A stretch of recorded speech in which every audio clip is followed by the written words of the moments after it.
अरे कमी वापर पण अस्सल वापर. MDH काश्मीरी लाल मिरची पावडर.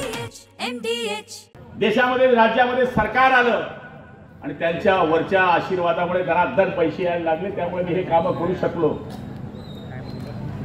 आज वट आहे आपली, राज्यात पण वट आहे, देशात पण वट आहे आणि जगात पण वट आहे.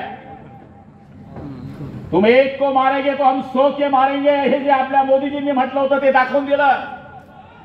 तारा है तारा ही रहेगा, तारा है तारा ही रहेगा, सूरज हमेशा चमकता रहेगा, कश्मीर हमारा है हमारा ही रहेगा. या पद्धतीनं जे चारी मुंड्या चित करून पाकिस्तानला धडा शिकवण्याचं काम केलं, त्या पद्धतीनं आपल्यामध्ये लक्षात आलं असेल की शेवटी लढाई जरी झाली असती तर 10 दिवसच्या वर पुरती नाही. सगळ्यांना लक्षात येऊन गेलं होतं. मग म्हणे एरंडोली करा, जुमनामनं जाहीर मिटाळल्या. 5 वाजता शस्त्रबंदी केली, 8:30 वाजता पुन्हा बॉम्ब टाकायला चालू केलं.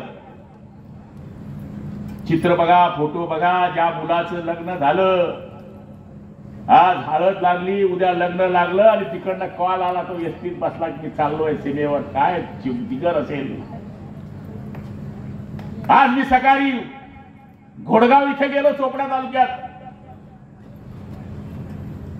त्या ठिकाणचा वीर जवान, त्याची स्टोरी तितके भयानक आहे महाराज, की तो 3.5 वर्षाचा असताना त्याचे वडील वारले. आई अंगणवाडीची सेविका होती, त्याने लहानचं मोठं केलं. आई विधवा, त्याला नोकरी लागली, मामाने त्याला शिकवलं, नोकरी लागली, तो मिलिटरीमध्ये भरती झाला.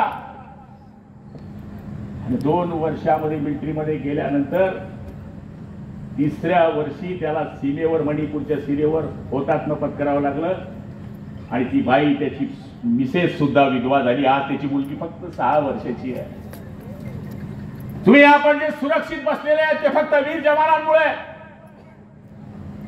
युद्ध आम्हाला सगळ्यांना पाहिजे, पाकिस्तानची जिरवली पाहिजे, याची जिरवली पाहिजे. फक्त एक घटक असा आहे की त्याला वाटतं की युद्ध नाही झालं पाहिजे, ती म्हणजे जवानाची आई, जवानाची बहीण आणि जवानाची बायको.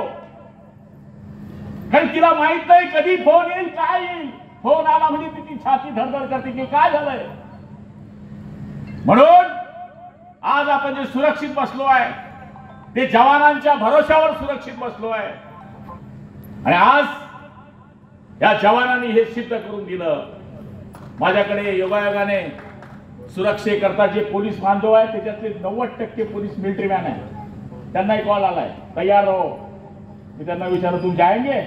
तयार आहे म्हणे. आपल्याला विचारलं तर पाहू, आपल्याला विचारलं तर पाहू, करू. माझ्या माहितीप्रमाणे पुढच्या काळामध्ये सुद्धा अशाच पद्धतीचं काम करण्याचा मी या ठिकाणी प्रयत्न करणार नाही. त्याची ट्रीटमेंट एकदम जोरदार असते. आणि महिलांना तुम्हाला सांगतो, तुम्ही काळजी करू नका. लय साप सोडताय लोक, पगार बंद होईल, पगार बंद होईल. पहिले पगार आला होता बरोबर, 2 पगार आले होते. काय सांगायचे विरोधात, काढून घ्या नाही तर ते वापस मागाडून घेतील. बरोबर आहे ना, हे बँकेत गर्दी तुमचं. नंतर म्हणे हा इलेक्शनचा जुमला आहे, इलेक्शन झालं की बंद होऊन जाईल. आता इलेक्शन होऊन 6 महिने झाले, कुठे बंद झालं. आता काय सांगतात, 2100 केव्हा देणार आहे ना. भेटतील ना, तुम्ही काळजी करू नका ना. 2100 रुपये पण भेटतील थोडं. आता ही युद्धजन्य परिस्थिती आहे, नवीनच निवडणुका झाल्या आहेत, गल्ला थोडा पाहावा लागतो, त्यामुळे होतील. पण तुम्ही यांच्यावर विश्वास ठेवू नका. हे जे लोक सांगतायत त्यांच्यावर विश्वास ठेवू नका. 1500 रुपये येत आहे की नाही, बरोबर आहे की नाही. तुमच्या बरोबर चालू आहे की नाही. गोळ्या घेणं, बेलं घेणं, बांगड्या भरणं बरोबर चालू आहे तुमचं. त्यामुळे तुम्ही काय टेन्शन घेण्याचं कारण नाही. आणि उद्योगाकरता तुम्हाला मी सांगितलंय, तुमचा जो बचत गट आहे तुम्ही कधी सांगा, मी बँकेच्या साहेबांनी इथं बोलले, तुम्हाला काय करायचं आहे कधी सांगा. इथेच नाही, आपल्या ह्या गटातले जेवढे तुमचे गट आहेत एवढ्या बोलवा की आम्हाला ह्या गावात हे करायचं भाऊ. तुम्हाला त्या प्रॅक्टिकली प्रोजेक्ट रिपोर्ट तयार करावा लागेल.